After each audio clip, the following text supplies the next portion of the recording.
अस्सलाम वालेकुम। मेरा नाम प्रताप लाल एलियानी है और मैं नबातात का असिस्टेंट प्रोफेसर हूँ।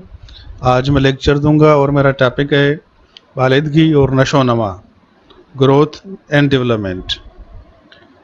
नशोनमा तब्दीलियों के एक ऐसे अमल को कहते हैं जिसमें अंडा फर्टिलाइजेशन के बाद एक कसीर खलवी बालग जिस्म में तब्दील हो जाता है। नशोनमा के नतीजे में उसमें वालिदैन से मिलते जुलते खदोखाल पैदा होना शुरू हो जाते हैं। उसके नतीजे में वालिदैन से मुशाबह एक नया जानदार बन जाता है। नशोनमा के मुताले को एम्ब्रियोलॉजी कहते हैं। नशोनमा का अमल 4 मराइल पर मुश्तमिल होता है। पहला, खलियों की तकसीम और उनकी तादाद में इजाफ़ा। दूसरा, एम्ब्रियो की नशोनमा। तीसरा, मुख्तलिफ खलियों के बनने से इन खलियों का एक दूसरे से अलग अलग होना। चौथा, मुख्तलिफ खलियों के अलग होने से मखसूस साख़त के अज़ा की शक्ल इख्तियार करना। नर और मादा गैमेट्स के आपस में मिलने से फर्टिलाइजेशन के नतीजे में ज़ायगोट पैदा होता है। ज़ायगोट मुख्तलिफ तब्दीलियों के बाद एम्ब्रियो में तब्दील होता है। ये बातें हैं पौधों में बालिदगी और नशोनमा, growth and development in plants. पौधों में बीज जिस अमल के ज़रिए नए पौधों में तब्दील होता है उसको जर्मिनेशन कहते हैं। नए बनने वाले पौधे या जानवर में जब साइज़ के बढ़ने का अमल होता है तो उसको नशोनमा यानी कि ग्रोथ कहते हैं। सादा और अदना पौधों में तमाम जिस्म बालिदगी के अमल में हिस्सा लेते हैं और अलजी में सिर्फ खलियों की तकसीम और उनकी जसामत में इजाफे को बालिदगी कहते हैं। लेकिन बड़े पौधों मसलन एंजियोस्पर्म में बालिदगी का अमल सिर्फ मखसूस हिस्सों में होता है जिनको बालिदगी पॉइंट्स कहते हैं।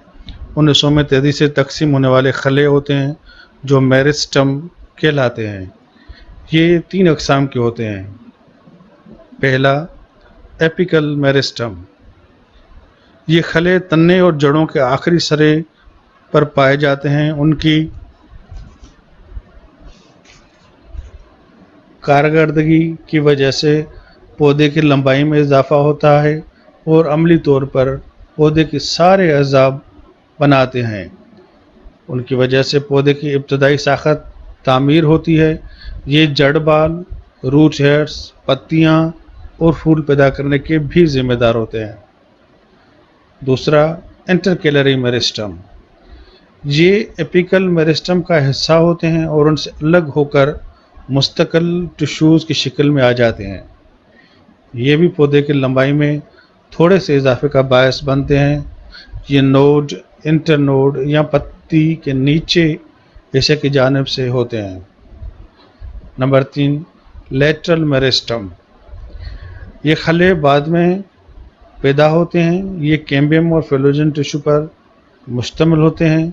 ये पौधे के तने और जड़ में लंबाई के बजाय चौड़ाई में इजाफा करने के ज़िम्मेदार होते हैं। उसको सेकेंडरी बालिदगी यानी कि सेकेंडरी ग्रोथ कहते हैं। हर एपिकल मेरिस्टम वाज़ेह तौर पर 3 हिस्सों पर मुश्तमिल होता है। नंबर 1, खले बनने का मरहला यानी कि सेल फॉर्मेशन फेज़। नंबर 2, खलिए बढ़ने का अमल यानी कि सेल एलांगेशन फेज़। और नंबर 3, खले के मैच्योर होने का मरहला यानी कि सेल मैचूरेशन फेज़। नंबर 1, खले बनने का हिस्सा यानी कि सेल फॉर्मेशन फेज़। मेरिस्टम खलिए जो तन्ने या जड़ के सरों पर पाए जाते हैं, उनकी दीवारें पतली, साइटोप्लाज्म गाढ़ा होता है। हर खले में एक बड़ी दरमियानी न्यूक्लियस और कई छोटे वैक्यूल्स होते हैं।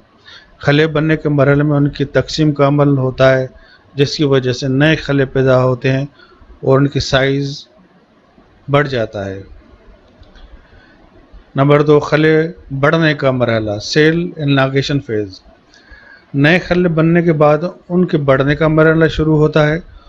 उनमें ऑस्मोसिस की वजह से पानी और मखसूस नमकियात दाखिल हो जाते हैं और उनका ट्रिगर प्रेशर बढ़ जाता है। हर नए खले की खलवी दीवार में खिंचाव पैदा होता है और उनमें साइटोप्लाज्म की मिकदार बढ़ जाती है।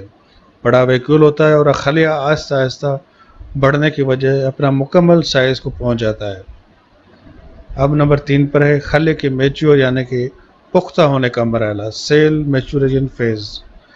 آخری مرحلے میں خلیہ آہستہ آہستہ پختگی کی جانب بڑھتا ہے اور اس کی خلوی دیوار سیلولوز کی وجہ سے دبیز ہو جاتی ہے اور اس میں لچک ختم ہو جاتی ہے۔ سیلولوز کے علاوہ دوسرے مادے مثلاً لیگنن وغیرہ کی موجودگی سے اس میں مضبوطی بھی پیدا ہو جاتی ہے۔ اس طرح سے تمام خلے مخصوص قسم کے ٹشو کی شکل میں آ جاتے ہیں۔